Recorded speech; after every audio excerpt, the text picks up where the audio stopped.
tilapia feeds plus tuyo plus duckweed algae equals pagkain ng isda.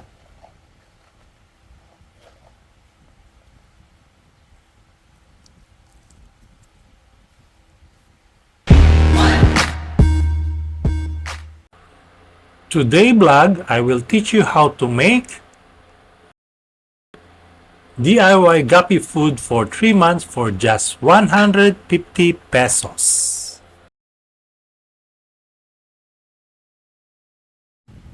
So sa araw na ito, ipapakita ko sa inyo kung paano ako gumawa ng murang pagkain ng isda for 3 months. So bumili tayo ng 2 kilong pagkain ng tilapia. Pagkain ng tilapia. Tapos, meron namang mumurahin tuyo. Hindi ka ng tuyo. Ang tuyo kasi ay maganda at meron siyang salt. Ang salt ay maganda rin sa isda, sa ating gabi. Ngayon, nanguha tayo, nag-harvest tayo ng duckweed plus algae at mayroong nakasama siyang mga suso. Yeah. Gagrind din natin yung suso. So, yan ang ginagamit ko sa paggawa ng pagkain ng isda. Una natin gagawin ay magdurog muna tayo ng ating tilapia feeds sa 2, 3,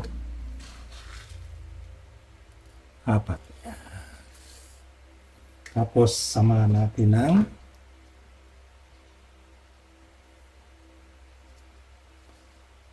tuyo. Maalat ang tuyo pero marami siyang protein. So, i-slice natin ng 3 para madali siyang madurog. So, sa 4 na takal, kailangan natin ng 3 tuyo.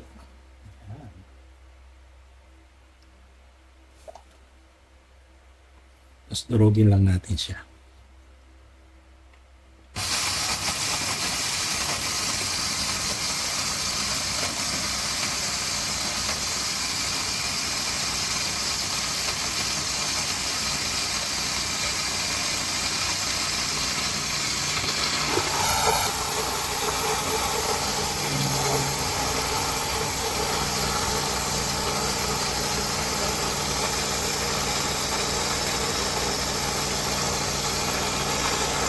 Dali siya madurog. At the same time, nasamahan siya ng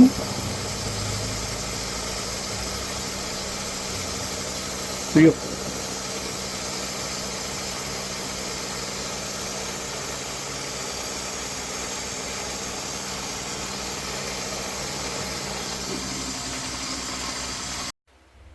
Yan, isali na natin siya. So ayan, meron na tayong durog na pagkain ng isda. Lumulutang ko itong pagkain na to. So madami-dami na yan. Na 4 na takal pa lang pero marami na tayong nagawa. Pero gagawa po tayo ng pagkain na to for 3 months. Tatagal siya ng 3 months. So, balik natin ito, hindi nga durog. So, repeat lang po yung process hanggang lahat ng ating tilapia feeds ay maubos.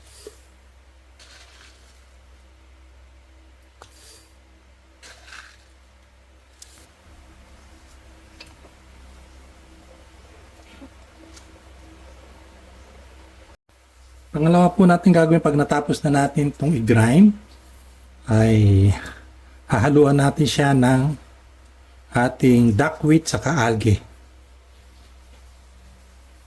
Yan. Itong duckweed na to ay may kasamang mga shell. Kung may shell lang kayo sa aquarium nyo, gamitin nyo, maganda rin protein yan. Kasama yung tubig.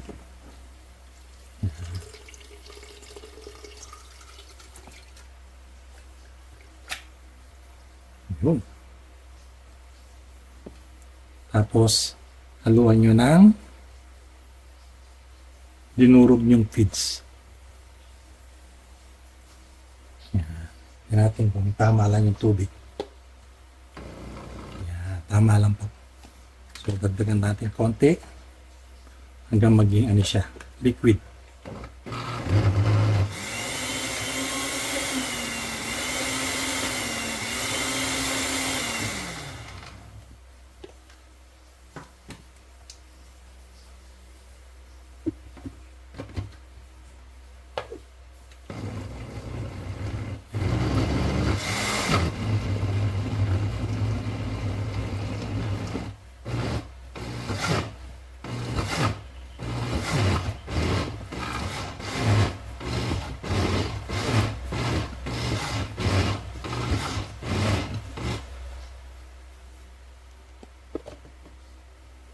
So, medyo malabnaw siya. Ay, ano pa siya, lagyan mo ng konti para lumapot ng konti.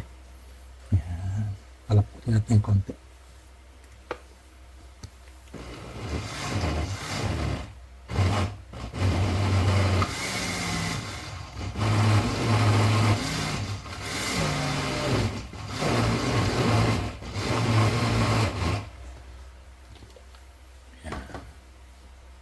Meron na po tayong ating special ingredients sa pagkain ng isda. Yan.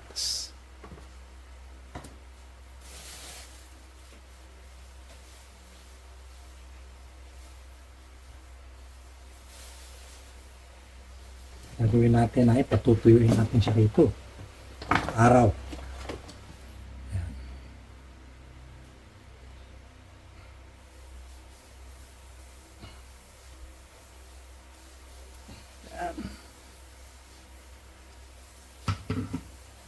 Pero kung masyado pang malabnaw, dagdagan nyo lang ng konting powder para lumapot.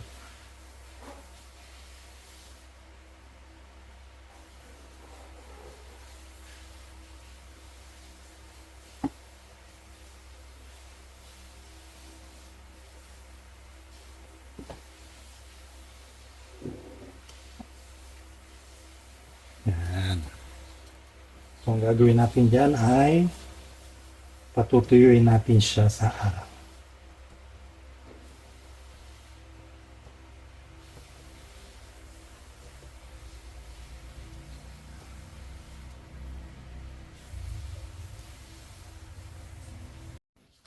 Yan. Mainit ang araw, patutuyuin po natin siya sa araw hanggang siya'y tumigas. Yan ang ating mga second ingredients sa ating guppy feeds.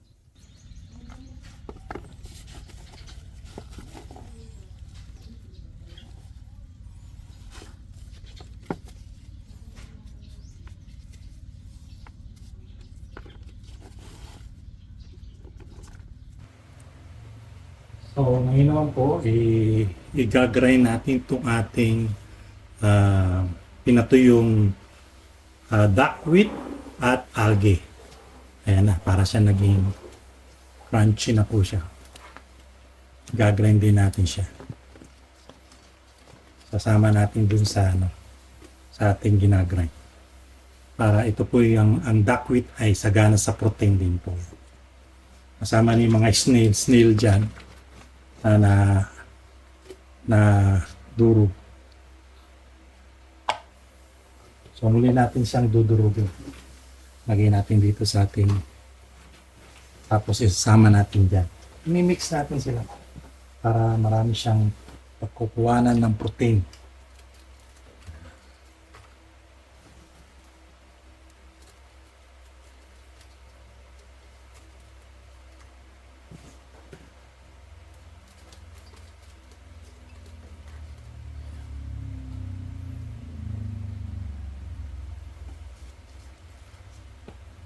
Yan. Tapos po tayo ng konting tilapia pizza.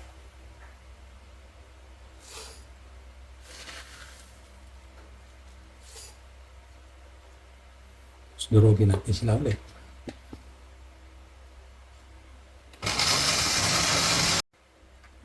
Ilagay po natin sa ibang lalagyan.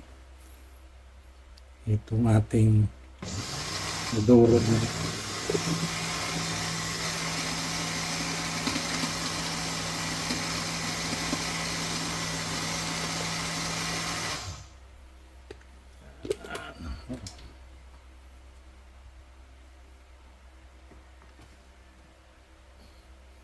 Mi-mix natin yan.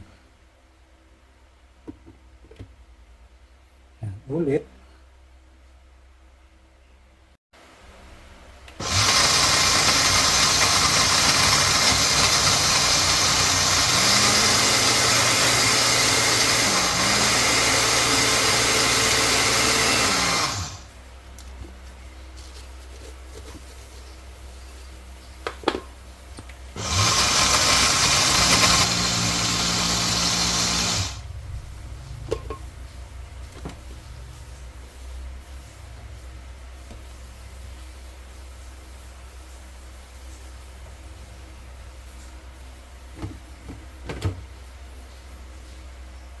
So ito na po yung ating pinatuyong duckweed at algae kasamang kasama ng ating tilapia feet. Dami ano? Kasi pag bumili ka ng pagkain ng isda sa labas, yung 200 pesos mo baka hindi kasya sa loob ng isang linggo.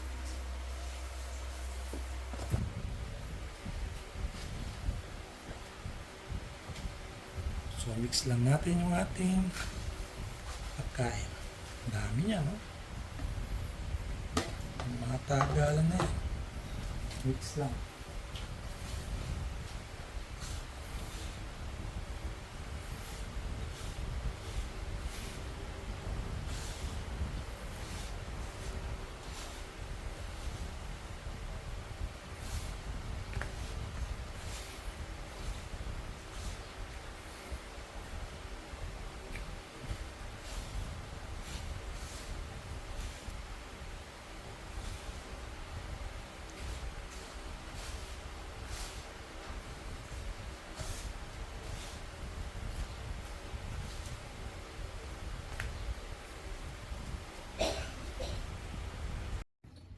Testingin natin. Yan. Gustong-gusto nila itong pagkain na to.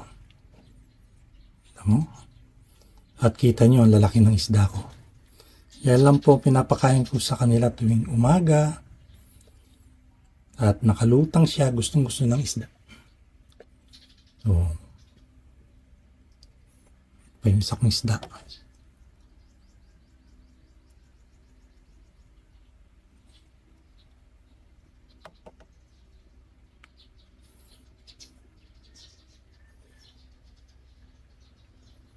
So, ayan yung aking feeds sa aking mga gapi na murang-murang halaga lang. At the same time, kita nyo naman yung mga isda. Ang tataba. Lahat ng isda ko ay matataba. Ayan. Ang tataba nila. Ayan, gustong-gusto nila yung pagkain. Ooh.